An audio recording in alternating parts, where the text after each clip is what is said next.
Welcome to another Chef Knives to Go Quick Look product review. I'm Steve Gamache, and this time we have the Yahiko Ginsan Hammered Nakiri 165mm knife.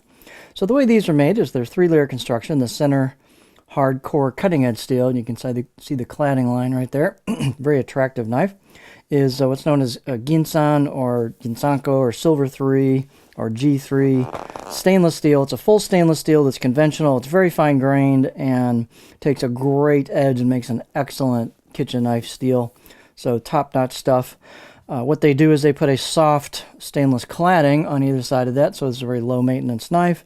And they do wrap that cladding around the top of the spine, so it's a very attractive package. It has kind of a regularly patterned hammer marks on it, and these do have hand chiseled kanji, which is really nicely done. So we'll take a closer look at all that. The weight and dimensions on these can vary a little bit from knife to knife. This particular one is 178 grams or 6.3 ounces with this handle. The edge length is right about 165 from the back of the heel to kind of the usable part of the curved tip here. And overall length about 314mm or 12.3 inches. Not super thick coming out of the spine, or excuse me, coming out of the handle, but on the spine I got about 3mm thick right here over the top of the back of the heel. And then I measured about 2.2 halfway down the blade, and it pretty much kind of keeps that maybe 2.1-ish to the end of the top. And then, of course, these are fairly stiff blades, as you might guess, and I should say quite stiff. The blade height, I usually measure these knives in two places, so the back's right about 53 millimeters tall, and halfway down I measured about 54, so it gets a little taller as you go down the blade. The handles are just good basic octagonal ambidextrous walnut with a black packwood ferrule, and pretty nice fit and finish on these, pretty smooth all the way around. Looks like they've done a pretty good job sealing up where the tang goes into the front of the knife, or front of the handle, and always take a good look there. If you've got any gaps or anything, you know, seal that up with something so you don't get any moisture down there. Circumference is right about 74-ish, 75 millimeters where the two materials meet.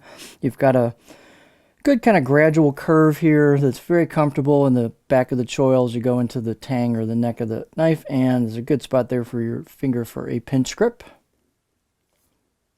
The balance point with this particular handle is going to be right about there, which is about where the embossed kanji starts.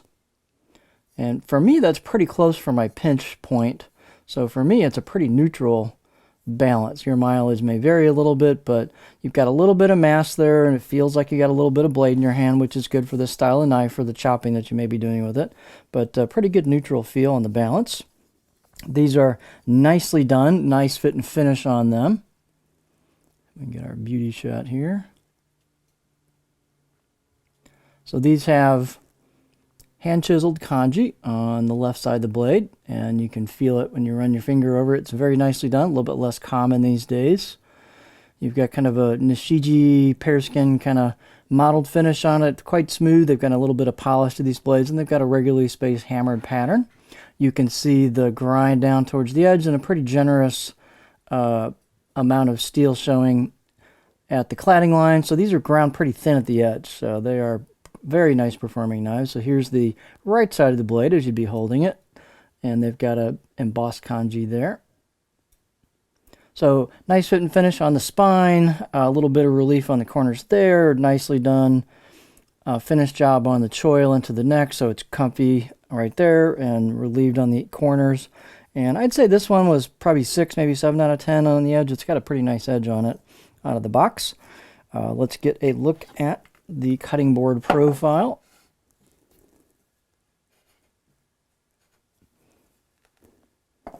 Here we go.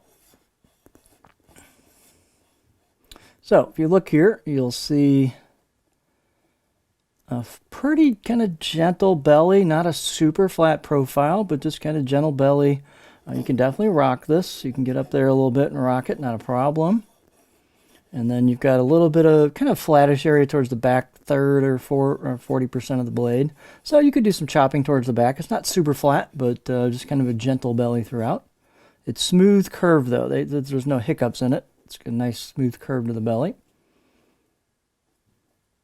So that's what this looks like. So these are just real high quality knives. They're made well, straight blades, good grinds on them, high performance, nice looking, all stainless. So it's a really interesting set of features in these packages. So this is the Yahiko Ginsan Hammered Nakiri 165mm knife.